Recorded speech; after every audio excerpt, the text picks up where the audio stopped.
Welcome everybody, welcome to Ed Cruz's The Last Lesson. And today we're going to look a little bit at the second section of first form of Silam Tao, okay? The other day I was working with one of the students and looked at his Silam Tao. And everyone's like, oh, first form, really important.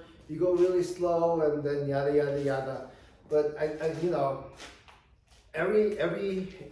the form in itself has a purpose to it. It has a certain development to it, and you want that. I don't want to say pretty look to the form.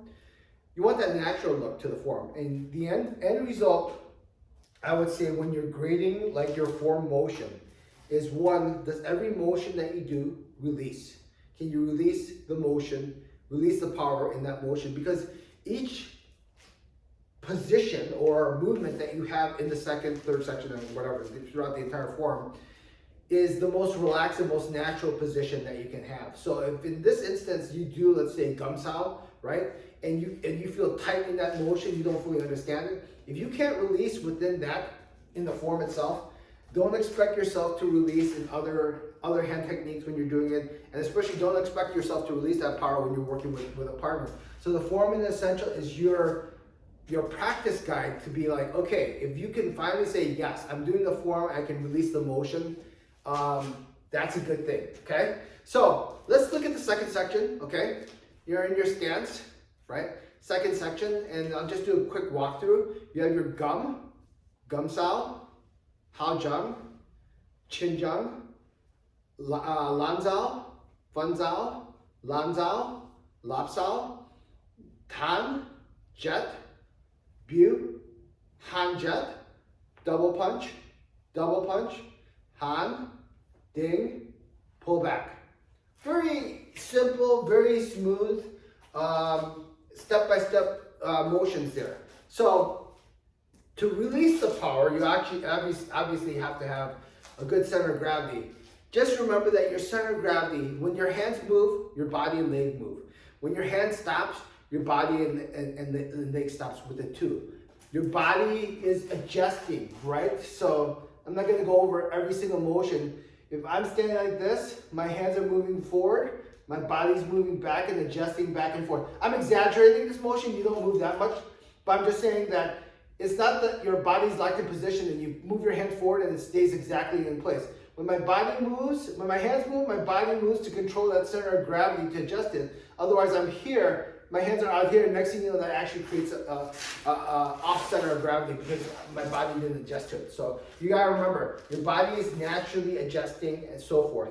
Now, to naturally adjust your center of gravity, remember the tension has to be maintained and the knees have to have that awareness to create that actual natural movement. I am not telling myself when I hold when I'm doing my motion, like for example, double punch, I'm not telling myself move back, move a little, then move back like that. By just having my center in place, boom, my body is automatically making that adjustment to that, okay?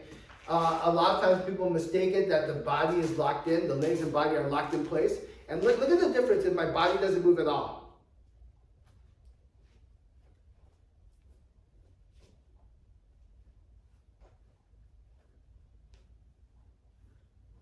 It's tight, right? Because it's only 1/3 of the pie, you could say, that's actually moving. So you got to have that three structures moving and stopping and syncing exactly with each other every single time.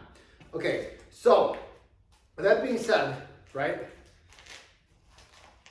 The same rule that you have when you work with a punch is exactly the same rule that you have when you do the hand technique. So when we do gumsao here, right? A lot of times people are like, oh, down, down. No, see, if I go down, down, look at the difference here, this way, down, down. But if I go boom, boom, if you visually know how the motion looks, it's night and day, right? It looks almost like, isn't he doing exactly the same thing? One is my hands going down, down, and my hands going down, down. The other one's here, elbow pushing down, elbow pushing down.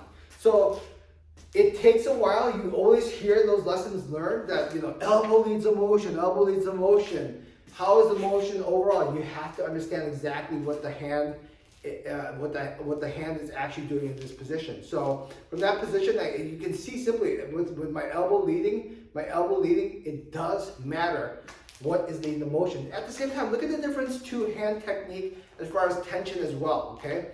If my tension in my hand is incorrect, for example, from here, you can see that when I do the motions, it doesn't, from here, as opposed to 1, 2.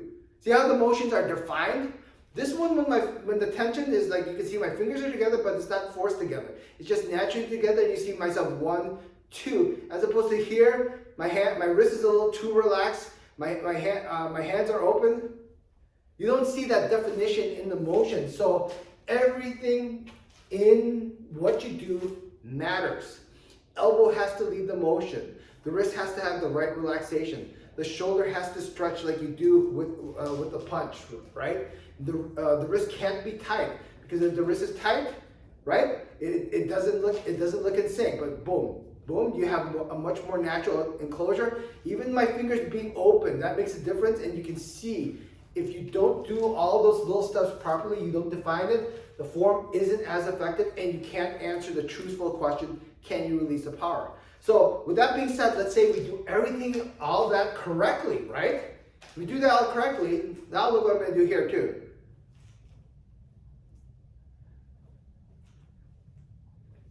What's the difference? Well, shitty stance. Right? My stance is forward, backward, tight, and it doesn't look the same. Right? It doesn't look the same. So yes, it's a lot of stuff to juggle in the very beginning. And in the very beginning, you just simply want to memorize. And try to memorize the motion so you get the control. It may not look good in the beginning. You're like, okay, I think I got this. It takes a while. You got to memorize it. And it may not be correct what's leading the motion, but you got to get to the point where you're memorizing it. And then when you don't have to think about what to do next, then you can start self-correcting and making the adjustments from it. So even looking at that first part, gum-sao motion, right? You notice all those little things make the difference as far as center of gravity, legs in place, hands in tension together in order for you to release. See, if I force it too much, it looks unnatural. But if I just have the natural 1, 2, it actually looks very clean, well done, and so forth. And that process, while I'm doing that, if you can, like I said, if you can understand that aspect in one particular motion, it's almost all the same in the other ones. If you fully understand the motion, that's why there's a little bit of like deciphering as far as what's the hand motion doing for each and every single technique, right? For example, from the lanzao position, if I'm from here, right, from this position here, I go lanzao, right? See, look at my wrist. If my wrist is too relaxed, right, too tight, right, shoulders rising, right, too tight, or my hands open, right, or wrist alignment, all that matters. So when I go in this motion, elbow leads, elbow closes, boom. See how much more relaxed that motion is? And then here's a difference, and then here's a difference. See the little, everything in the form matters, right? Everything matters. There's a reason and a purpose. We do certain things the way it should be. And to understand that fully, you have to look at each individual part and make sure, am I doing this? Am I doing that? Am I doing that? Yeah, it's tedious, but to get that motion down, right, means the understanding of the 0 point of that technique. Then your other hand technique motions, 20 single man technique, 8 palms, 8 elbows, whatever, right? Then you can actually release in those motions as well. It's a progress, right? A checklist for each one. I can't release in my hand motions in the second section. Can you release it in the punch? No. Well, get to that point, right? You improve that, and then when your punch improves more, your hand techniques will improve more as well. When these hand techniques improve more and you can release, the other hand techniques will improve as well. So that's a progression as far as which do I have to work on to help me develop it overall, okay? So, with that being said, I know I'm not breaking down every single motion, but I'm having you trying to look exactly at the form, what you're trying to achieve, and then you having, and hopefully this makes you question, is that motion correct? Am I actually doing that motion correct? How much time I got? just to say, in the early beginning, when I think I've talked about this before, when I looked at the Funzan motion, I looked at it like this, right? That's what I thought it was. And you know, for a year, 2 years maybe, I was like, oh, like this? Okay, I got it. No, and it looked like this, right? As opposed to this, right? And it took me a while after doing it, you know, practicing it over and over. It's like, Sifu, is it this way or is it this way? He's like, oh, second way.